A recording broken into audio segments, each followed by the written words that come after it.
itself originated on the undercarriage of the flatbed truck per the driver's report. Right now, we still have southbound mainland closed at Roanoke. What were some of the difficulties in fighting this fire? I saw that there were trucks down below, getting water to it. Talk to us about the difficulties. One of the challenges is access to fire hydrants. They're very spread apart along that particular stretch of freeway.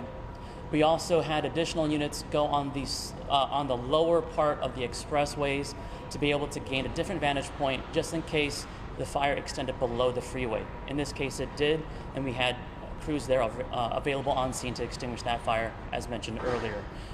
The other challenge is because this is a hazmat scene, and with the risks of additional oxygen tanks exploding, we had to keep a safe distance and pour water on the fire from a very far distance.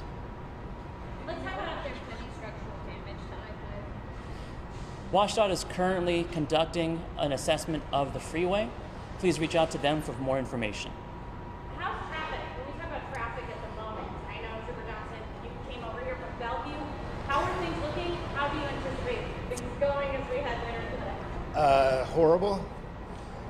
You know, with the heat, I mean, we have vehicles breaking down in the backups, overheating, some running out of gas, and it's hard for us to get to them.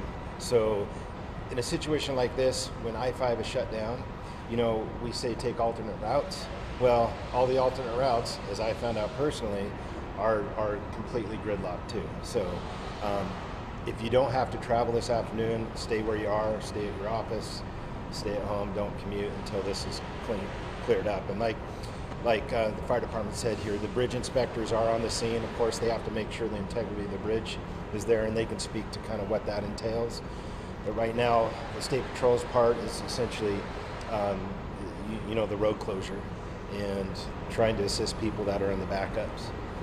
I know you were venturing over to the east side. Can you kind of describe what your route was like to get here? Because it didn't take a while. It did. So 405's picking up a lot of the overflow because people they want to go north, so they're before I-5 open, and even now that it's open, it's rush hour. It's completely gridlocked. So all the surrounding freeways are taking a hit because of this, because people are trying to, I mean, I'm sure they're using their map, their apps, and everything just is pretty much red right now. What's a ballpark estimate you think we could see traffic being like this? Because it's not going away anytime soon. Well, the problem with this occurred a little after 1 p.m., 1:20, I think we got the first call, and now we're rolling into the heart of rush hour. Now, anytime on I-5 during a weekday, especially, or weekend, I mean, there's heavy traffic. So it's really going to be up to the bridge inspectors to be able to, you know, make sure the integrity of that structure, it's a raised structure, is intact before we let vehicles travel on that again. For Seattle Fire, we were talking yesterday about like how heat can play a factor in happening fires. Would heat oxygen tanks were able to explode and cause this massive scene from your guys' initial response? Correct, and that's one of the reasons why we took this as a very safe precaution, engaging on the fire at a very safe distance because of the risk of those oxygen tanks exploding, as we've witnessed on scene. At the moment, the fire again is under control, and we're just monitoring the vehicle to make sure temperatures are cooling down before we can fully disassemble those oxygen tanks that remain. What can you tell us? Was there a settling? What exactly was on that truck? Do you know what? To our knowledge, it was a flatbed truck that had liquid oxygen tanks on board. So it's nothing but liquid oxygen as far as you know? As far as we're able to confirm. Do we know when you say how much oxygen they were carrying? That is under investigation at this time. When you say liquid oxygen tanks, we're not having, I think we've talked about this earlier. It seems like they were individual smaller tanks. From initial reports, that's what that we know of so far. What would start an explosion or cause an explosion? From the initial reports, it was a mechanical failure of the vehicle itself, and that fire extended to the flatbed area and ignited several of the oxygen tanks. But again, that part of it is still under investigation. Do we know who the company or the truck belongs to? Not at this time. there's an emergency notification sent out to people living in the area. Was there ever an air quality issue or a danger to people living in the area? Yes, we sent an Alert Seattle message for residents that were within half a mile radius of that area to close their windows and doors to prevent any further smoke inhalation from coming in. And people who either live or conduct business closer to that area, we did encourage them to shelter in place while those oxygen tanks were still on fire. At this time, that has been lifted.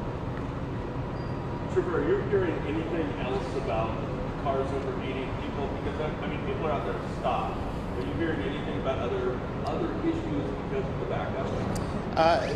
No, I mean, typically, whether, during rush hour, we get calls for cars overheated. We've had a number of car fires this past week also. So, we encourage people obviously to maintain their vehicles and make sure that doesn't happen. Right now, I think probably what you're running into is some frustration, a lot of frustration. So we're just encouraging people not to let that boil over into something, worse. But we're handling every call we get one by one. It's harder for us to get places now with the gridlock. Even though we have lights and siren, sometimes parting that sea of traffic obviously doesn't go as quickly as we'd like it to. There's a pocket of cars that are really just not moving, and it looks like along I-5, it looks like they're unlikely to move. Is there anything that's going to be done to assist those people? I mean, even just maybe passing out waters. I don't have any information on that. If it's going to be an extended closure, like it, further on in the evening, a lot of times we'll turn vehicles around that are stuck on the freeway and get them off the freeway. The problem with doing that right now is every side street off of I-5 in the downtown area is gridlocked too. So we need a place to put them. But if it's going to be an extended closure, like I said, we'll start working on plans on how to disseminate that traffic and get people off the freeway. For the people that are stuck in that backup, what's your message to them? Stay cool, stay hydrated. We want to open the freeway as quickly as we can, but it's out of our hands as far as Department of Transportation has the say on that, because we don't want a catastrophe if the bridge, there's an issue with the bridge. I haven't heard what the inspectors have said so far. I just know that it's still closed. When do you guys expect to make that anticipation of, when do you guys anticipate to make that determination of when the freeway will remain closed for the remainder of the evening or maybe into the morning hours? Department of Transportation inspectors will let us know, what the integrity is, if they think that something needs to be done prior to opening it. If not, then we'll open it. The tow truck's already on the scene, and I'm assuming working, and probably almost has the truck out of there after the fire department, rendered the vehicle safe to be able to move. So I know that we brought the tow truck up the wrong way on the Mercer ramp, so we could get that there and out of there as quickly as possible. So WSDOT needs to make sure it's okay. Is ecology coming in because of the foam usage or anything, To our knowledge, WSDOT has a water tender there to help clean the roadway and to clean off that foam. I don't have any further information than that. The southbound express lanes are taking on, or the express lanes are taking on the southbound, some of the southbound traffic. I believe so. I'm not positive if they turn the southbound, because typically this time of day the express lanes are going northbound. So, but I know that they're open. If they made the decision to move traffic south through the express lanes, then that'd be great. I just haven't heard. I can't confirm that right now. At any time that you can remember, there was kind of this perfect storm of shutdown in this way. Yeah, I can. I don't know how many years ago, but when the tanker rolled over, the propane tanker, double tanker, southbound I-5, south of, that would have been just south of downtown. We had north and southbound shut down for 6 to 7 hours. I think it was in January or something like that, like 4 or 5 years ago. So automatic stress when I started getting calls on this, because that was just a mess. And I think what Department of Transportation does a really good job at is, you see the VMS signs. So they push out the message, all the way up to Everett and maybe even further north, saying, listen, there's a closure downtown Seattle, avoid that area. So that gives people the opportunity to take 405 or to take other routes instead of getting caught in the mess. How far are the backups going? North, south, east, west? Boy, I don't know. Pretty far. I mean, Department of Transportation is able to track that, but it's just, as you can see, southbound 5 initially and still is taking traffic off to Roanoke, and the city streets are just not designed to handle all the traffic that I-5 is, but we're trying to at least keep traffic moving somewhat, and that's the only way we can do it right now. Quick question for you. We've seen video of the explosion, and it really looks like something out of a movie. The back of the truck driver is able to escape, and you see an explosion like that. How fortunate are we that no one was seriously hurt? We are very fortunate that no injuries have been reported for this particular incident. Now again, it did extend to a construction site nearby. Fortunately, our crews were able to get there on the scene in order to extinguish that fire and get it under control quickly. Any further questions? Any other messaging for people? If you have to travel through this area, just expect it to take a very long time. If you absolutely and your gas tank's full. In fact, my wife was in the backup earlier when it first happened, and she was almost on empty, so she was able to get off and get some gas. But it's just things that you aren't, no one expects this to happen today, so you're not going out onto the roadway preparing for you to be sitting in traffic, for an hour, 2, 3. So, and the heat doesn't help because people get warm. The air conditioning creates, more work for the car to do. So it's just unfortunate, but like I said, we're going to get this cleared up as quickly as possible. You brought up a very good point about people going on board. They do have to travel anywhere. What happens if folks run out of gas while they're shoveling? Well, we have Department of Transportation incident response trucks that do carry gas and provide like a gallon of gas for someone. But in a situation like this, if you run out of gas, you're probably going to need more than a gallon. And if they can get to you through the traffic too. So it's just all kind of a unfortunate, situation for a lot of people out there.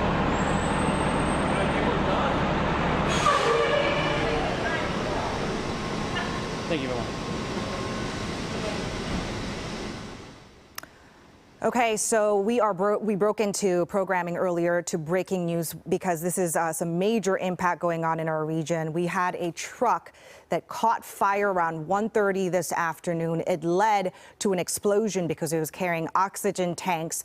And so this is creating major gridlock. We had I-5 shut down in both directions for some time. We know that I-5 northbound is back open, and also a portion of I-5 south is open. But again, this is causing a ripple effect across our region. We want to bring in Aaron Mayofsky now.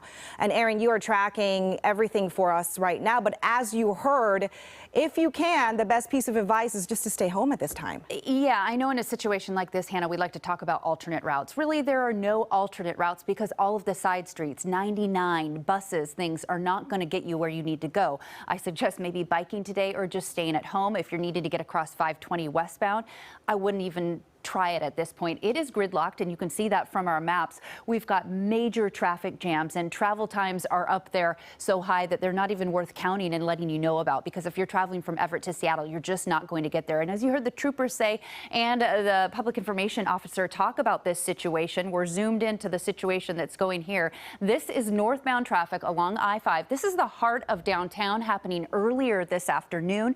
Southbound traffic is where the accident happened with that truck with propane and oxygen. It blew up on the side of the road. Sounds like the driver was able to get out, but construction sites below were also needing to be checked on. Structures are going to be needing to be checked on. And also, we did have video earlier as we looked at this situation. We saw some of the fire billowing up over the structure, the signs that carry the reader boards, the interstate highway signs. Those look to be charred and on fire. So not sure if that will be even safe to drive under tonight. So this could be in for the long haul. Looking at the roads, this is 520, complete gridlock. We're seeing purple and reds all the way from East Lake, Wallingford, down through I-5.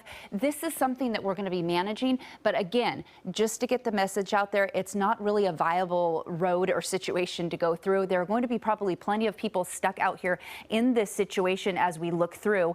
Even back towards Maple Leaf, you can see the backup. And then as we move through, we had 80 minutes before from southbound I-5 Everett to Seattle. Hannah, this situation is going to be one probably that's going to be going on sometime tonight into possibly tomorrow. So just plan accordingly if you need to travel along I-5 to get into the heart of downtown. Yeah, so people just have to really wait it out and see. And right now, joining us live on the phone is Tom Pierce, communications specialist for the Washington State Department of Transportation. Thank you for joining us, Tom.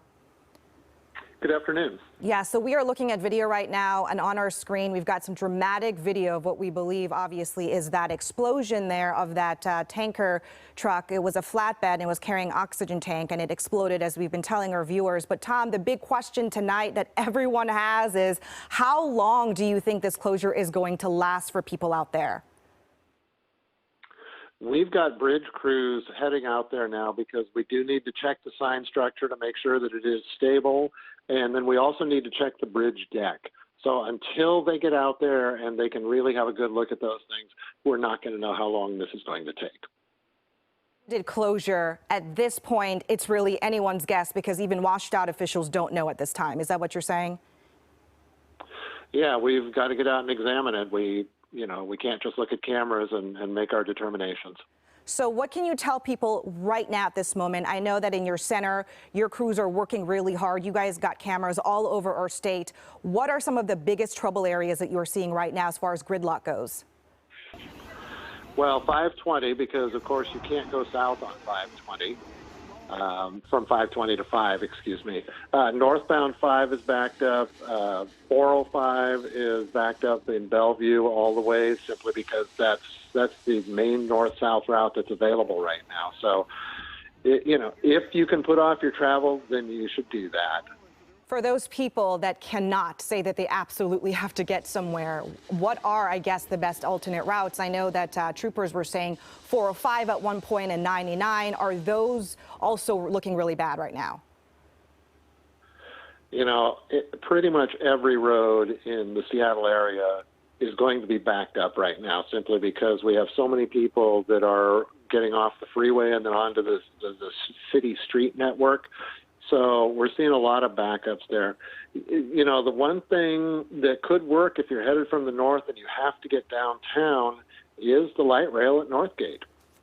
Yeah, light rail is a great idea. That's going to get really crowded too, simply because there will be people who need to get downtown, and they will take advantage of that, I'm sure. And when you're looking at this video, we keep showing it over and over again because it is so dramatic. This is something you don't see on our highways. We do see vehicle fires here and there, but nothing like this. So what kind of manpower did it take to get this fire out really quickly? I know that WSDOT also had to send in resources in addition to firefighters, correct? Well, we support the firefighters by sending in, our IRT trucks that go in there, and they go ahead and, they'll close the freeway, but it's really up to the firefighters. Unless it's a very, very small fire that they can hit with an extinguisher, our crews are not firefighters. Right, and we know that they used foam as well, so all of the extra fire and the damage that probably have been happening there on that highway. Is there any way to know at this time, by just looking at this video, Tom, how serious the damage could be? It's really hard to tell from pictures. We have crews that are headed out there from our bridge office, and they're specialists in this, and they'll get a good look at it, and they'll get a good read on it. And as far as that sign, as you can see in that video, when it went up, it damaged the Mercer exit sign there. So that obviously you guys have to tend to as well, but that will probably come after the bridge inspection. Well, we'll inspect that at roughly we'll have the crew there, so they will do the inspection of both pieces at once. Okay. Before we go, Tom, is there anything that you want to tell the viewers that you think is important right now? If you can put off your trip, then that's definitely the best thing to do. If you have to travel, allow a lot of time. Wherever you go, you're going to run into backups. So, only make a trip if you really need to do that. Okay, good advice. Tom, thank you for giving us a little bit of your time tonight. Thanks. All right, so we want to continue this team coverage here. We want to go to our reporter, Alejandra Guzman. You are standing by, Alejandra, understand, with a state trooper.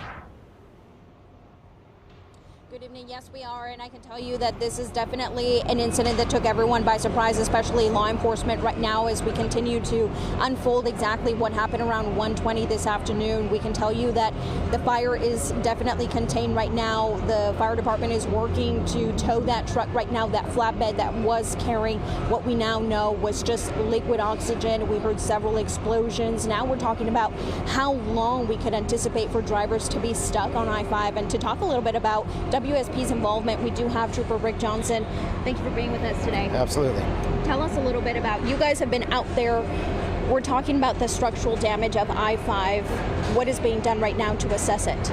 Well, the Department of Transportation has their bridge inspectors there right now, and they'll determine the integrity of the bridge.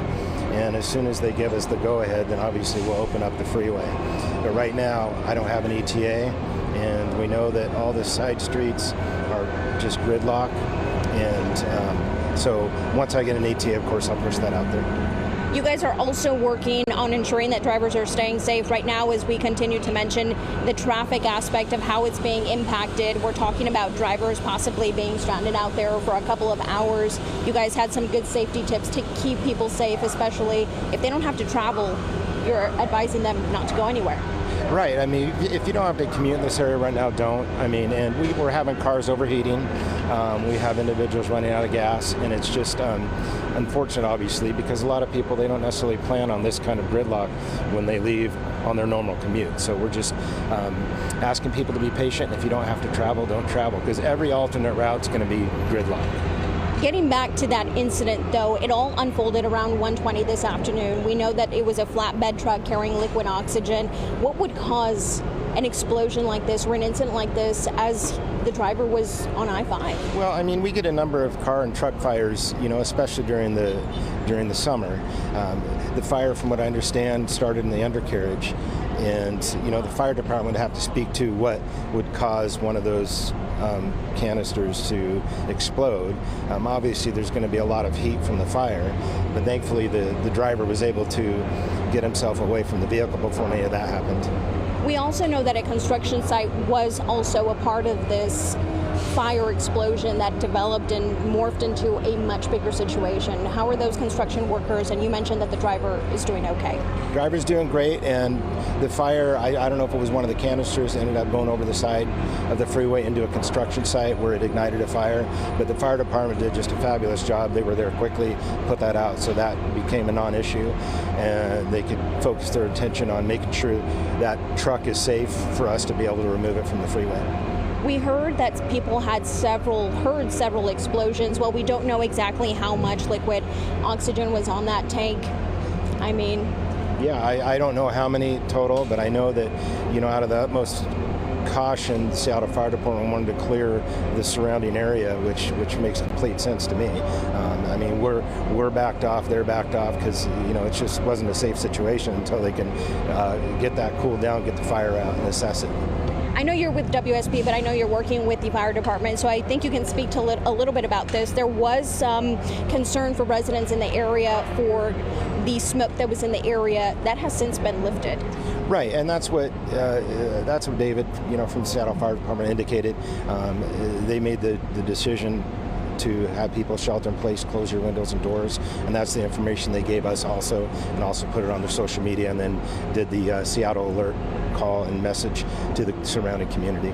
Thank you so much. Yeah, we really appreciate you keeping us updated. Of course, we're going to keep you posted on the very latest developments, both on air and on our website. Again, it is safe to say that I-5 will be closed for some time, and right now that shelter-in-place order has been lifted. Of course, we'll keep those very latest developments on air and online. Hannah, back to you. All right.